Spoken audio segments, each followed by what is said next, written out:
Daar's hy. Nou, okay, goeie naam die van uh hier uit die huis uit, hier by my pappa.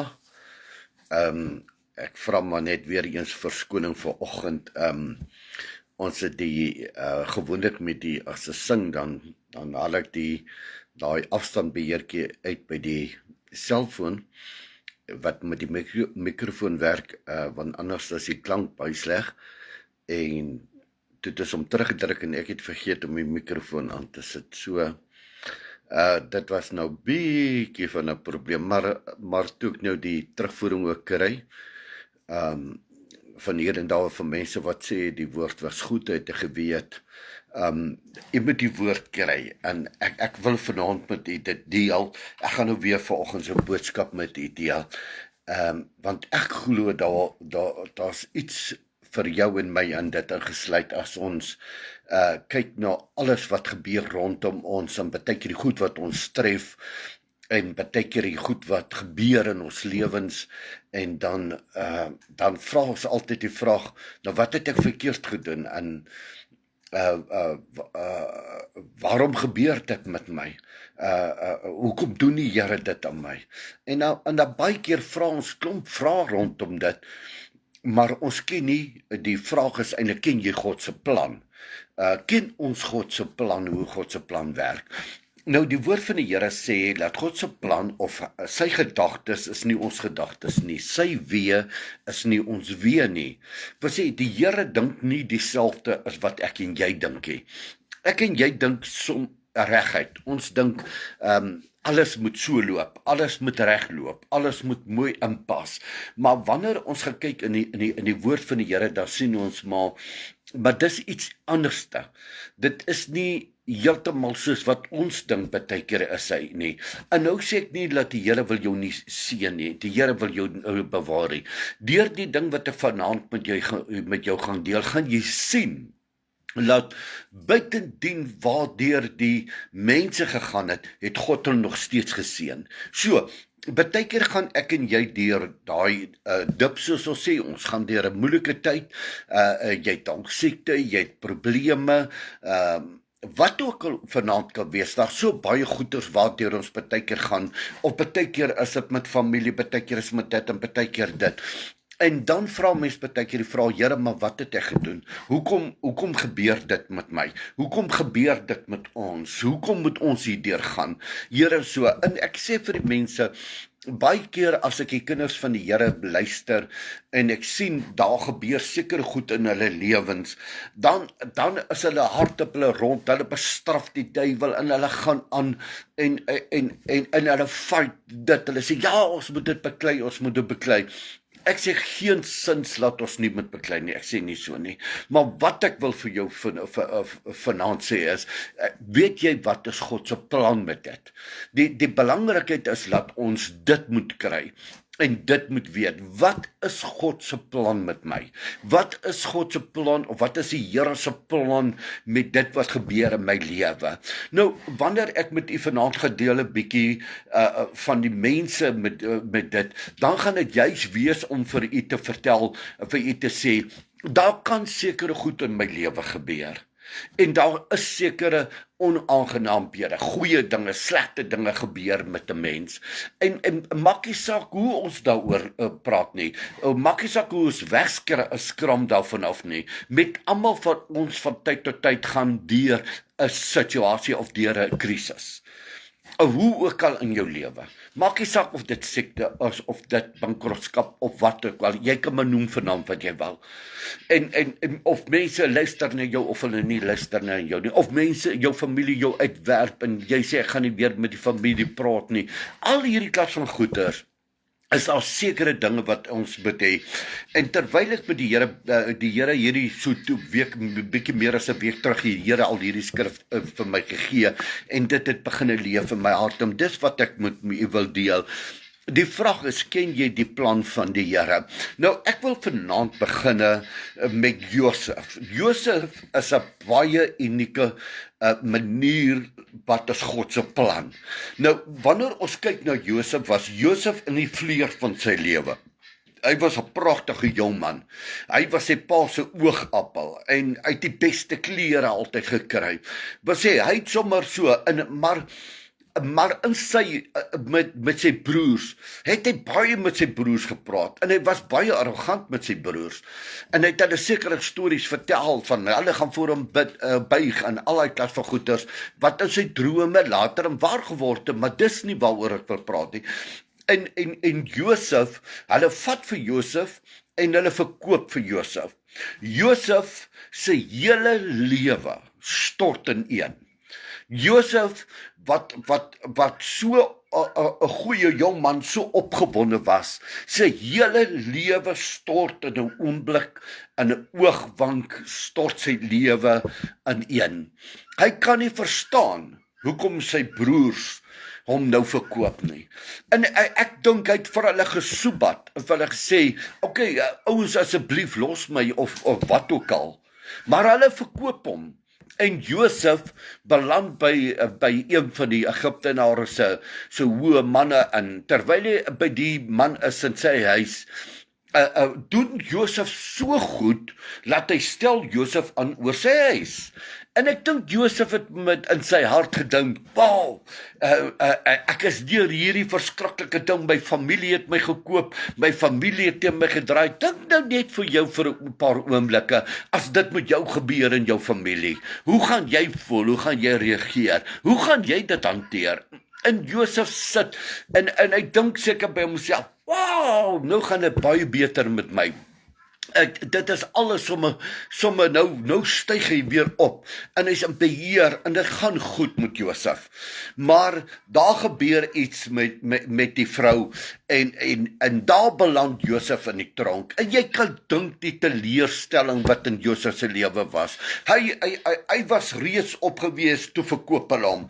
Hy het net weer sy voete gevind. Hier gaan alles weer onder hom uit. Hier beland hy weer in die tronk.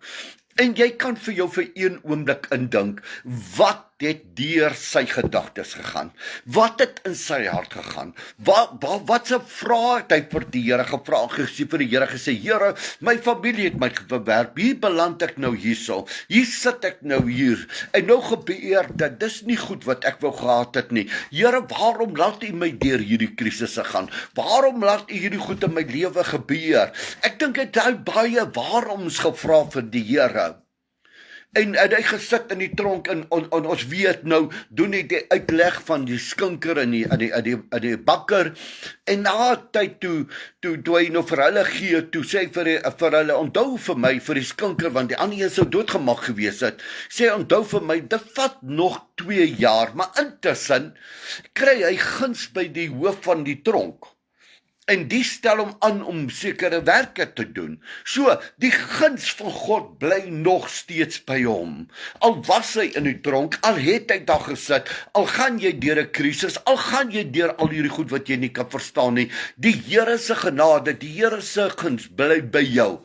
En baie keer kan ons dit nie sien nie, omdat ons is so vasgevang in die probleem, dat ons nie kan sien wat is die einde daarvan nie. En vanaand is dit juist dit wat ek met julle wil deel. Mens verstaan nie al hierdie dinge wat gebeur nie, maar die Here het 'n plan met dit in ons lewens.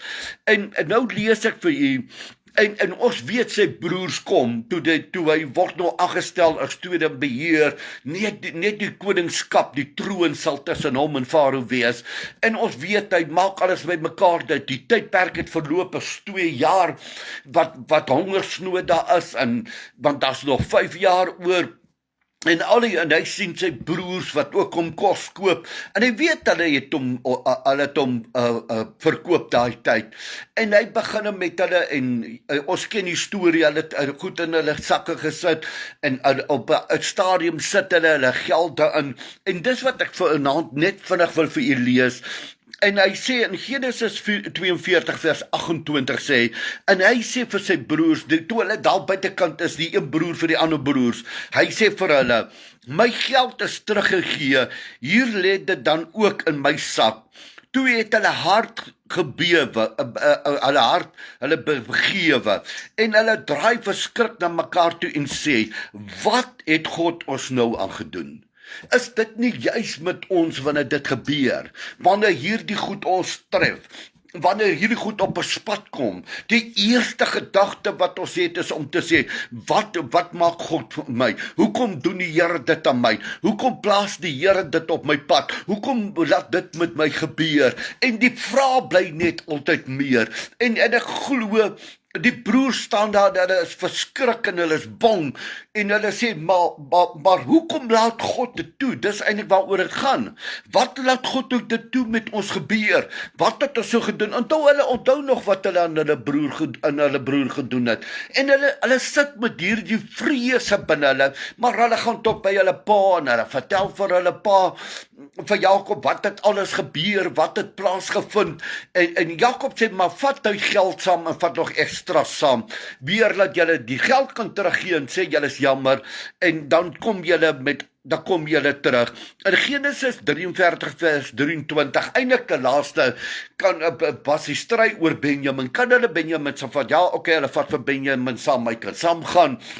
En toe hulle by die hofdienaar kom, hy wat nou daar is hulle baie bang vir hom. En hulle sê vir hom, ons weet nie hoe die geld weer in ons sakke beland nie.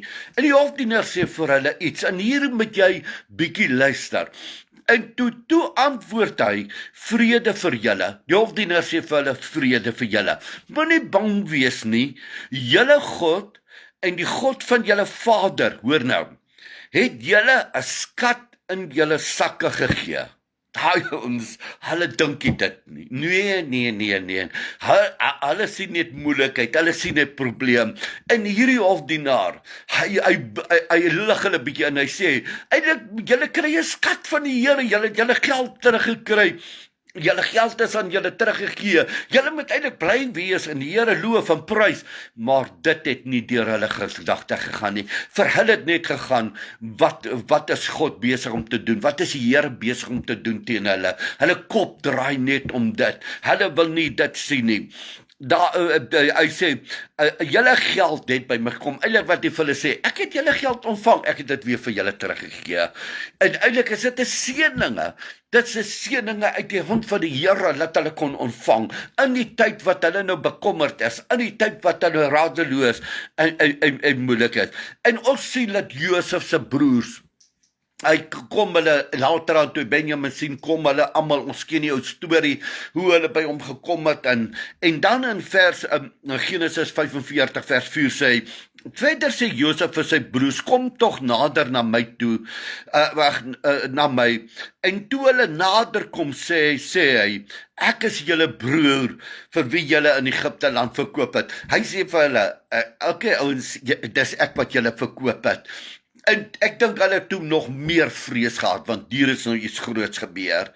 Maar Josef het iets geweet wat hulle nie geweet het nie.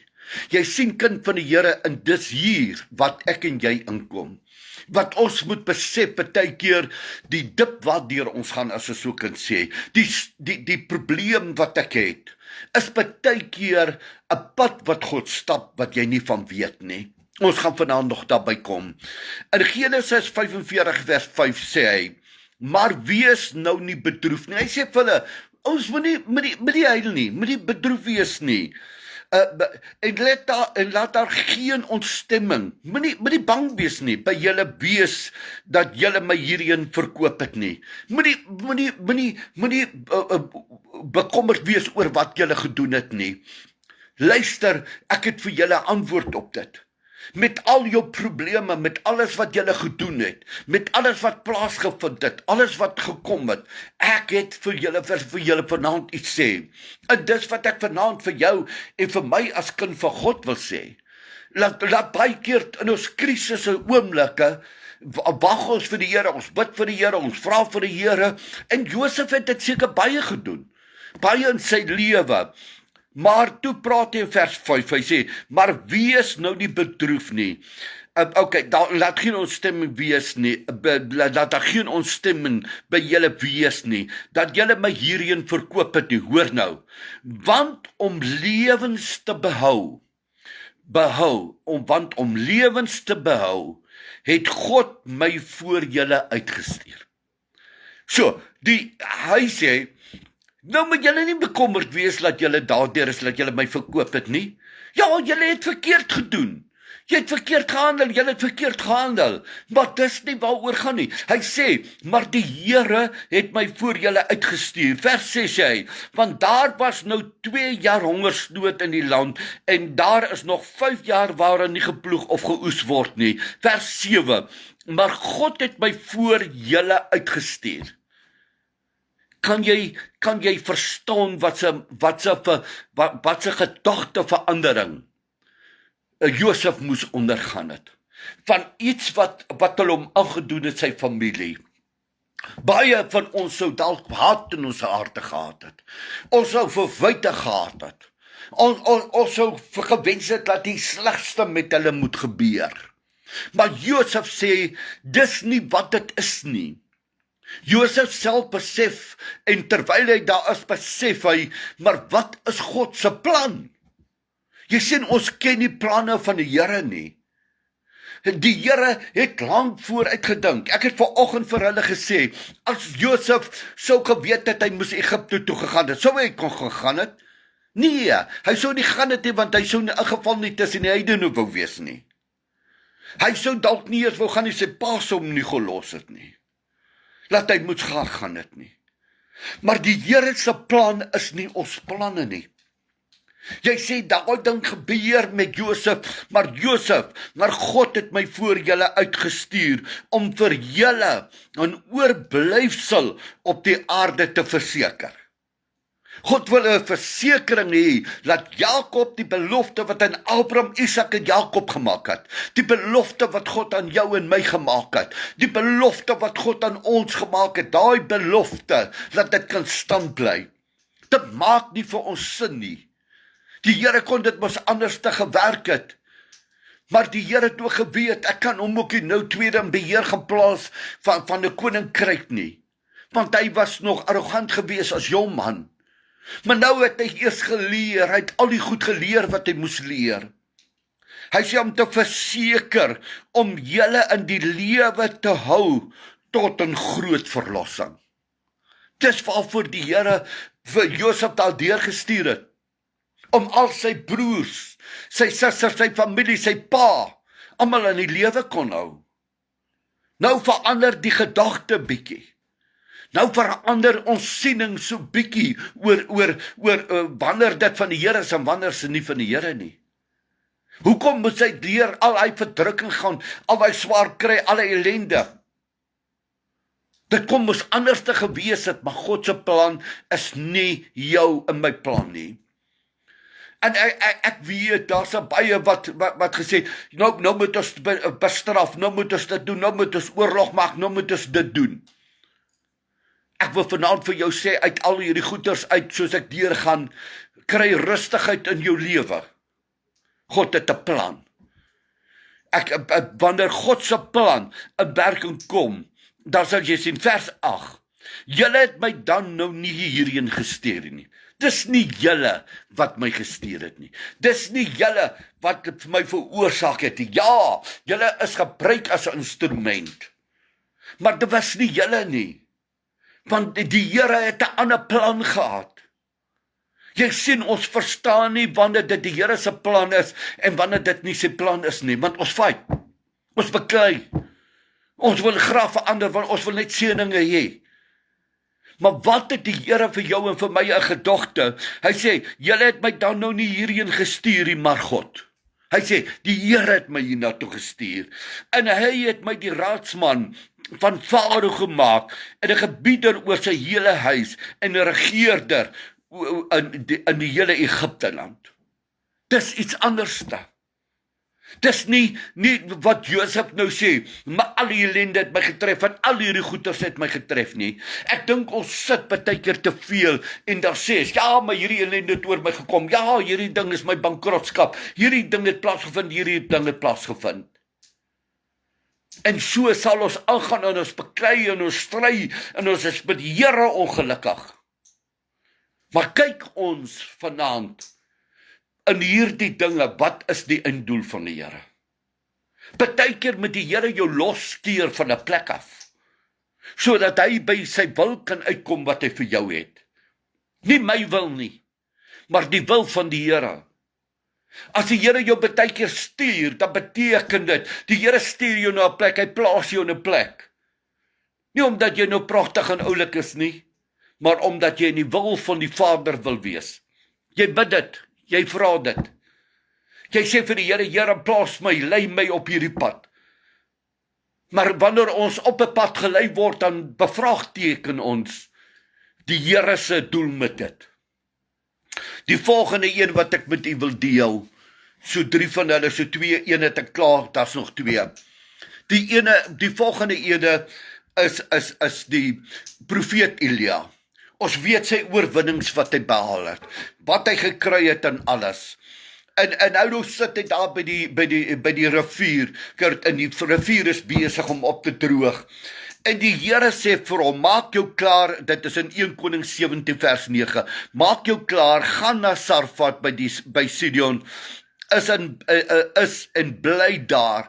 Kyk, daar het ek aan 'n weduwee bevel gegee om julle te onderhou. Ek het al hieroor gepreek, oor daai gedeelte van die profeet, maar vanaand wil ek praat oor die vrou. En nou gaan hy, in vers 10 sê, daarop het hy hom gereed gemaak en na Sarfat gegaan, en toe hy by die ingang van die stad kom, was 'n weduwee juis besig om daar houtjies by mekaar te maak. Hy roep haar en sê, gaan haal tog vir my 'n bietjie water in die kan, dat ek kan drink. En terwyl sy loop om dit te gaan haal, roep hy na haar en sê, bring tog vir my 'n stukkie brood saam. Maar sy antwoord op vers 12, maar sy antwoord, so waar as die Here u God leef, ek het nie broodkoek nie, net maar 'n handvol meel in die pot, en 'n bietjie olie in die kruit, en hier maak ek nou 'n paar houtjies bymekaar, dan gaan ek en maak dit vir my en my seun klaar, dat ons dit kan eet en sterwe. As jy hierna kyk, dan sien jy 'n vrou wat haar einde bereik het. 'n Vrou wat nie meer sien die dag van môre nie. 'n Vrou wat weet dit is die laaste. En wanneer jy baie keer op daardie pad kom, wat jy sê, maar dit is klaar, dit is verby, niks meer kan gered word nie. Jy kan vir jouself indink hoeveel keer hierdie vrou met die Here kon gepraat het en vir die Here gevra het, Here, waarom moet ek hier deurgaan? Waarom kom hierdie ellende op my pad? Here, waarom moet hierdie dinge gebeur? Is dit nie juis 'n moeder wat alles in haar hart sal gee vir haar kinders nie? Is dit nie juis 'n moeder, ek glo sy het al die planne al klaar gemaak wat sy kon gemaak het. Ek dink sy het al die planne, al die mense al genader wat sy kon genader het. Maar tog in haar einde van haar lewe, en baie keer het sy seker uitgeroep en gesê, Here, wees my genadig. Here, spaar my. Here, wees met my. Maar jy sien wat ons nie verstaan nie, is nog voordat die profeet by Kurt gekom het, weet hy al van hierdie vrou se probleme. Weet hy van haar seer, weet hy van haar pyn. Weet hy van haar bekommernis. Dit was nie by die Here onbekend nie. Toe die profeet daar sit by Kurt en die water begin raak min en hy begin kommer te raak want die kraaie het vir hom voorsien. Gaan goed met hom. En toe dit nou begin min die water raak, toe raak hy bekommerd en hy wonder, hy sê, Here, waar gaan ek water kry om te drink? En die Here sê vir hom, kom, ek stuur vir jou na 'n weduwee toe. Sy gaan vir jou sorg. En ek dink toe die weduwee dit vir hom sê, kon hy dalk gedink het, wow, dalk het ek 'n fout gemaak. Maar terwyl die weduwee ook daar sê vir hom, maar maak eers vir my, dan bring jy vir jou. Sy kon daai tyd vir hom gesê, maar jy selfsugtig. Jy verstaan seker nie, ek het 'n kind. Jy verstaan nie vanaand my probleem nie. Jy verstaan nie vanaand my situasie nie. Jy verstaan nie vanaand waardeur ek gaan nie. Jy verstaan nie wat alles op my pad besig is om met my te gebeur nie. Sy kon dit alles vir hom gesê het. Maar sy bring dit na hom toe. En sy kom by hom en sy sê vir hom, en sy gee vir hom, sy maak dit reg en sy bring dit vir hom. En hy sê, toe voor hy gaan, hy sê, terwyl sy gaan, hy sê, want, so sê die Here, die God van Israel, hy sê, die meel in die pot sal nie opraak nie, en die olie in die kruit sal nie minder word nie, tot op die dag dat die Here reën op die aarde sal gee. Dis 'n ander gedagte. Dis 'n ander woord wat ons van die Here het. Daai vrou wat aan haar laastes is. Daai vrou wat eintlik gesê het, ek is bankrot, ek is klaar. Ek het niks meer nie. Ek het maar nog net my seun. Ek wil nog net vir ons maak, dan moet ons maar sterwe. Dis 'n eindloop vir haar lewe. Dit die einde het gekom. Daar is nie meer hoop nie. Daar is nie meer iets waarin sy kon vashou nie. Want dit wat sy het, is net daai bietjie wat sy nog net het om een keer te maak. Dink vir een oomblik vir jou as jy deur dit sou gaan. As daar niks meer is nie. Geen oplossing meer is nie. Hoe sou jy dit hanteer het? Hoe sou jy vir die Here met die Here praat? Hoe praat ek en jy met die Here as ons deur hierdie beproewinge gaan? Here, waarom? Here, hoekom gebeur dit met my? Here, waarom moet ek hier deurgaan? En dan het ons nog die mense wat baie keer vir ons gesê, okay, julle gaan seën ontvang, julle gaan dit. Dis waar. Maar daai tyd is dit nie, hierdie vrou kan nie sien, dat sy môre nog gaan lewe nie. Of daarna gaan sy sterwe, sy na kind. Maar die Here het 'n ander plan. Hy stuur die profeet van Kir af kom. Sy het niks nie. Sy het niks waarop sy kan staan nie. Want so sê die Here, die God van Israel, Va, die meel in jou pot gaan nie meer opraak nie. Ek wil vir jou sê, kind van die Here, partykeer sien ons die meel is min. Partykeer sien ons daar is nie meer olie in die kan nie. Of die olie is baie min.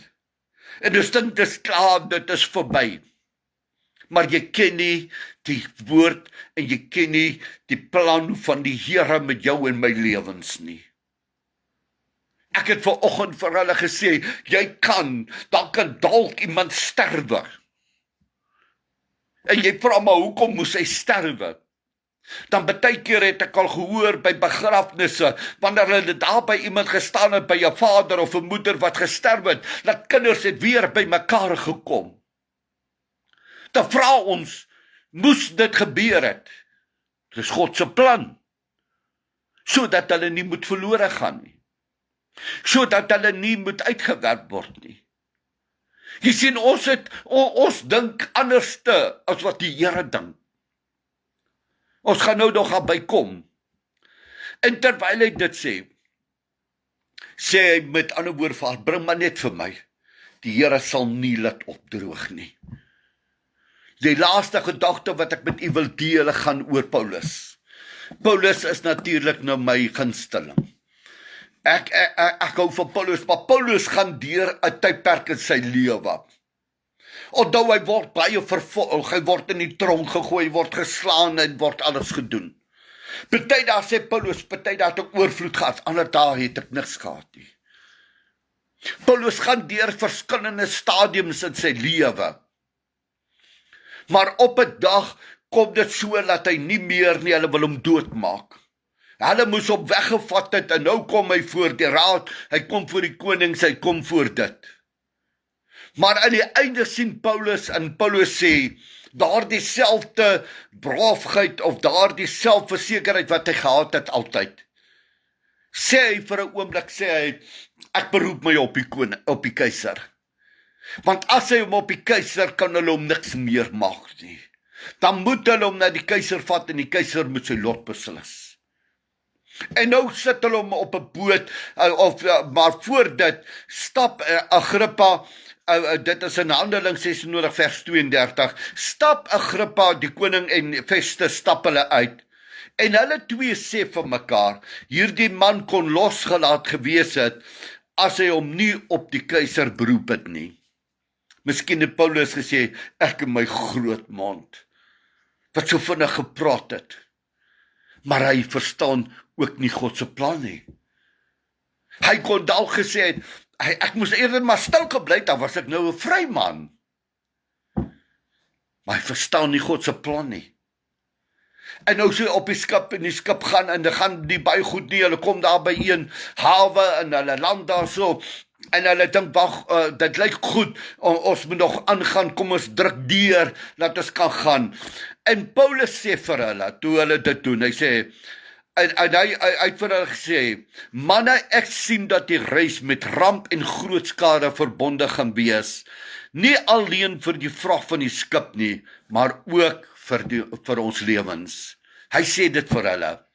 Maar die hoofman, vers 11, maar die hoofman oor 100, het meer aan die stuurman en die eienaar van die skip geglo, as aan die woorde van Paulus. En daar gaat hulle. Ons ken die storie, hulle het gereis, en toe draai alles teen hulle, sommer ewe skielik daar die storms, en daar word hulle gedryf, hulle moet later goed oorboord gooi, alles loop vir hulle verkeerd. Maar jy sien, Paulus verstaan nog nie, die mense verstaan nie God se wil nie. En terwyl Paulus, hierdie dinge met Paulus, alles gebeur en alles gaan so sleg met hulle eet nie, hulle het nie tyd nie, hulle bid en almal moet bid en te kere gaan, hulle vas daai tyd en hulle sê, Here, red ons uit hierdie omstandighede uit, Here, help vir ons. En Paulus, daar verskyn 'n engel aan hom en sê vir hom, en hy het gesê, moenie vrees nie, Paulus. Hy sê, maar Paulus kon ook die vraag gevra, Here, ek sit op hierdie boot, hoekom gebeur al hierdie goed met my? Waarom is ons in hierdie storm? Maar die engel sê vir Paulus, en dit maak dit nog meer deurmekaar. Hy sê vir hom, Paulus, jy moet voor die keiser staan, want jy moet gaan na Rome toe. Hy sê, en kyk, God het aan jou geskenk, almal wat saam met jou vaar. Hulle lewens aan jou wil sê, hulle lewens is by hom. Nou maak dit nie vir jou en my sin nie. Hoe wil die Here hê hy moet gaan na Rome toe? Hoe wil die Here hê hy moet by Rome uitkom, maar hier sit amper skipbrekelings, alles slaan uit mekaar uit om hulle. Dit maak net nie sin vir ek en jy nie. Ek en jy sou gesê het, hy sou reg die roete gekry het, aan mekaar tot binne in Rome, niks sou met hulle gebeur het nie. Dis wat ek en jy sou gesê het. Dan het ons gesê, nou is die Here se plan. Die Here wou gehad het ek moet in Rome wees. Dit is God se plan dat ek met Rome toe gaan. Ons sou dit so gesê het, ek sou so gesê het, weet jy nie. Maar ek moet Rome toe gaan. Hierdie is sommer nou ophou van die duiwel. Hierdie is sommer op en nou van mense. Hierdie is sommer dinge wat sommer nou gebeur, wat wil verhoed laat ek hier by Rome moet uitkom nie. Maar God het 'n ander plan gehad. Die plan was nie net Rome nie. Die plan was iets anders. Hy sê in Handelinge 27 vers 25. Hy sê daarom hou moed manne, want ek glo God dat dit so sal wees, soos hy aan my gesê het. Hoor nou wat sê Paulus. In vers 26 sê hy, maar ons moet op 'n sekere eiland land. Vir wat? Is die opdrag nie Rome nie? Is die pad nie Rome toe nie? Waarom moet ons nou afdraai na 'n eiland toe? En Paulus sit binne in daai boot, en terwyl die Here vir hom sê, maar dit sal 'n sekere eiland wees. Dink vir jou vir 'n oomblik, die hoofman oor 100, sou hy toegelaat het, as Paulus op die reis vir hom gesê het, luister, die Here sê, ons moet nou indraai hier by hierdie eiland, want dis waar hy ons wil hê. Dink jy vir 'n oomblik die hoofman sou hom laat doen het? Dink jy die kaptein van daai skip sou na Paulus geluister het, as Paulus gesê het, jy moet die indraai by hierdie eiland, want ons moet daar wees? Nee. Maar die Here se planne is nie ons planne nie, ons gedagtes nie. Want jy sien op daardie eiland dalk, ons gaan daarby kom, was daar mense wat dalk na God geroep het. Dalk was dan, want dis heidense plekke gewees, dit was inboorlinge gewees. Hulle het nie dieselfde dalk geglo sy nie. Dalk was hulle ongered gewees. Ek sal nie weet, die Bybel praat nie daarvan nie. Maar ek weet dat God het 'n plan met die eiland. God het 'n plan met Rome. En terwyl hy daar is, sê hy vir hom, ek wil hê jy moet op 'n sekere eiland gaan julle uitspoel. Dis waar ek wil hê jy moet wees. En ons kan hoeveel keer redeneer oor dit. Die opdrag was Rome, maar die Here het 'n eiland ook in gedagte, in sy plan, wat nie in hulle planne was nie.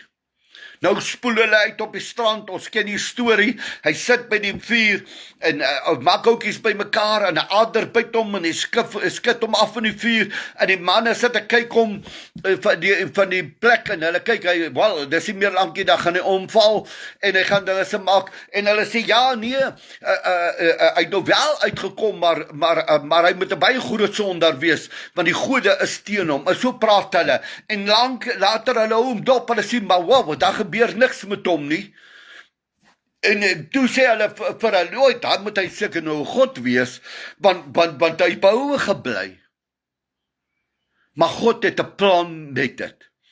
Nou het die hoof, vers 7, Handeling 28 vers 7, nou die hoof van die eiland, wie se naam Publius is, was in die omgewing van hierdie plek 'n stuk grond gehad, en hy het hulle ontvang in 3 dae, met ander woorde, in 3 dae lank, hulle vriendelik geherberg. Nou verander die stories. Maar luister nou, in vers 24, en die vader van Publius het siek gelê aan koors en buikloop. En Paulus het ingegaan na hom toe, en nadat hy gebid het, nou bid hy vir die man, hy bid vir die vader, hy bid vir dat hy moet gesond word. Hy het hom die hande opgelê, en het hom gesond gemaak. Hy maak hom gesond. Hy moes ingedraai het by die eiland. Jy sien, Rome was die eindproduk. Hy moet na Rome kom, maar die Here stuur hom eers na 'n eiland toe. Op daardie eiland moes hy gaan bid het vir siekes. En die woord van die vers 9 sê, hy sê, en hierna het ook die ander wat siek is, gehad het op die eiland, na hom gekom en is genees. En ewe skielik, hierdie mense wat hy ontvang, die eiland wat die Here gesê het, wat nie deel was van eintlik die menslike plan nie. Die menslike plan het gesê Rome, maar God het 'n ander plan. Die Here het 'n plan van 'n eiland, waar daar dalk mense is wat geroep het na hom, of mense wat nog nooit sy woord gehoor het nie, mense wat nie geweet het van hom nie. Ewe skielik hoor hy daardie mense, God hoor daardie uitroepe, God sien wat is op daai eiland aan die gang. Hy stop alles ter wille van siele. Hy stop alles ter wille van mense. Hy laat hulle afwyk van die roete af. Hy laat hulle sin toe. Mense kom met te kere gegaan het en gesê, ja, maar nou is julle nie meer in die plan van die Here nie. Hoe weet jy wat is die plan van die Here? Hoe weet ek wat is die plan van die Here? Ek ken nie die plan van die Here volmaak nie. Ek weet nie wat die Here vir jou en my in stoor het nie. Ek weet nie, maar ek weet die plek waar die Here jou sit, het hy jou nie verniet gesit nie. Hy het jou nie verniet gestuur na 'n plek toe nie.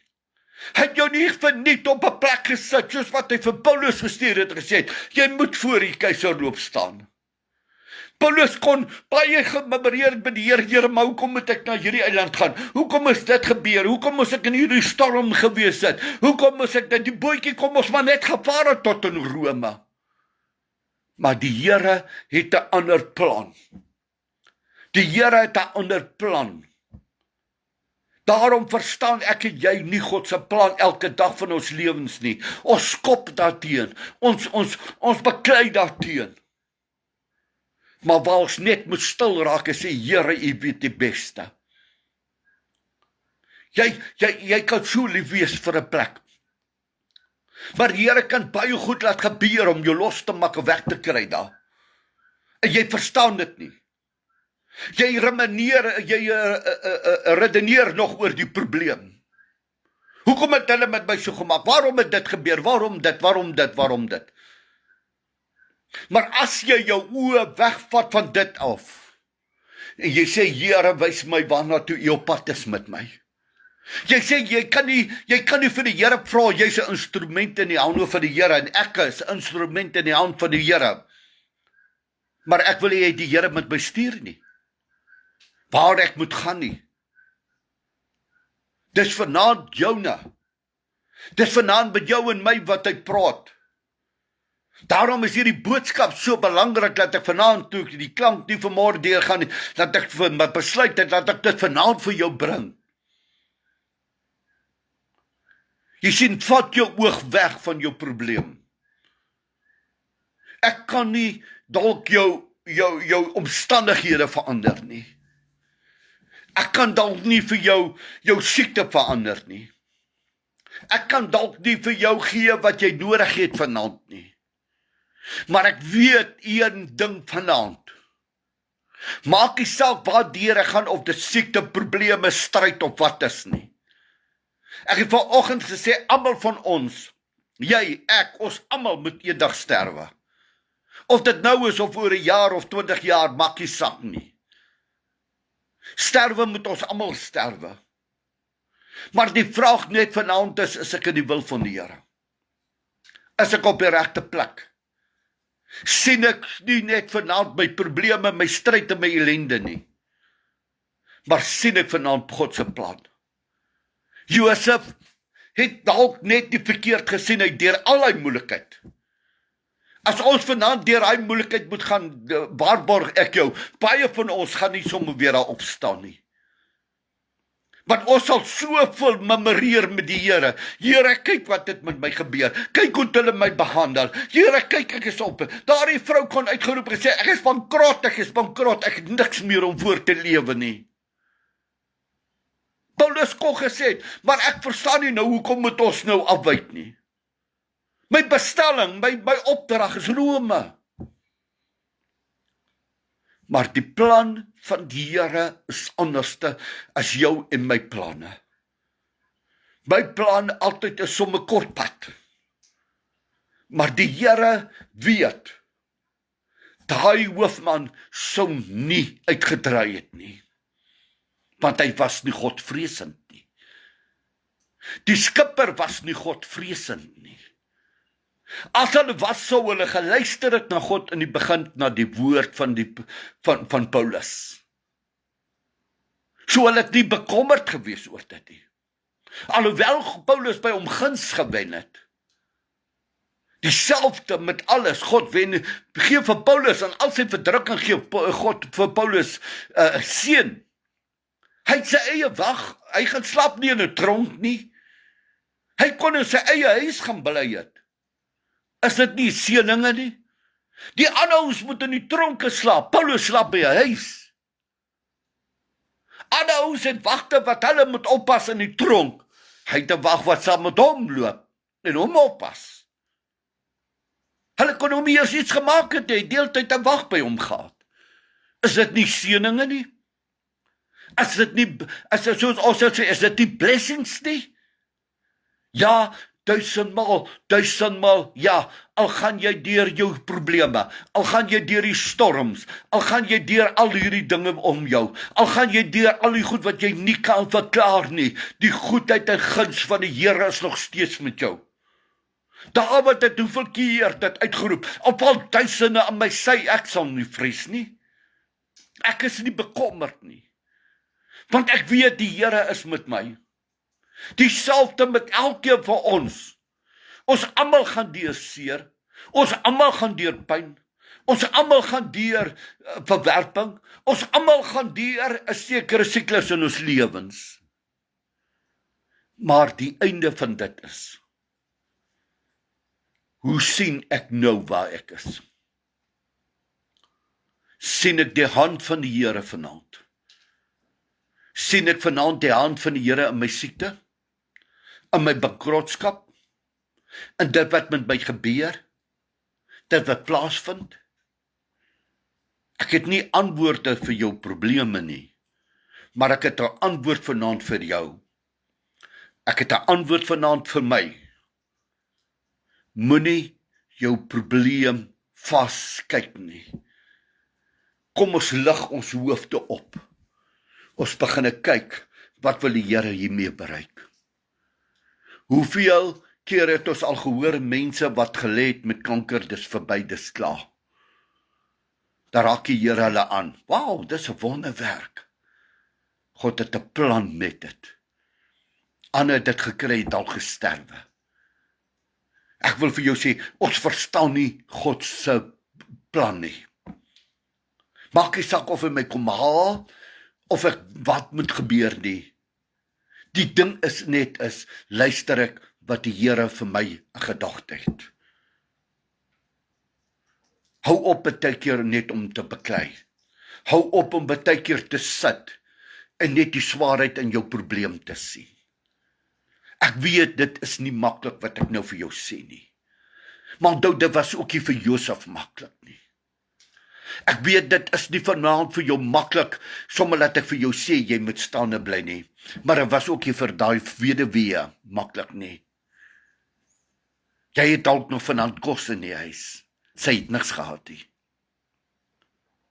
Jy sien, Josef was verraai deur sy eie familie. Hy het nie nodig gehad om haat te wees nie, want God het 'n plan gehad. Paulus kon gesê het, uit hierdie groot man vir my, bring my net in die moeilikheid. Nee, God het 'n plan met dit.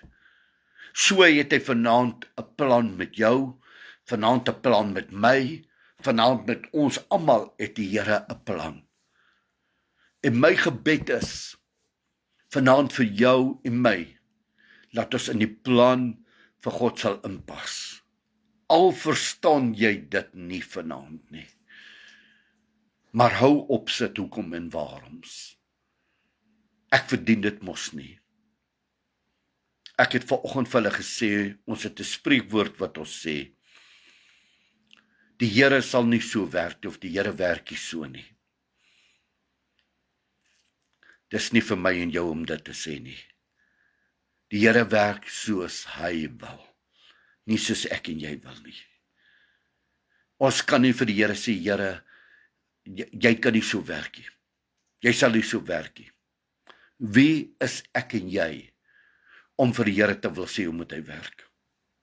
Hy het sy planne, hy het sy gedagtes, hy het sy idees. My wee is nie julle wee nie. Die Here sê, my gedagtes is nie julle gedagtes nie.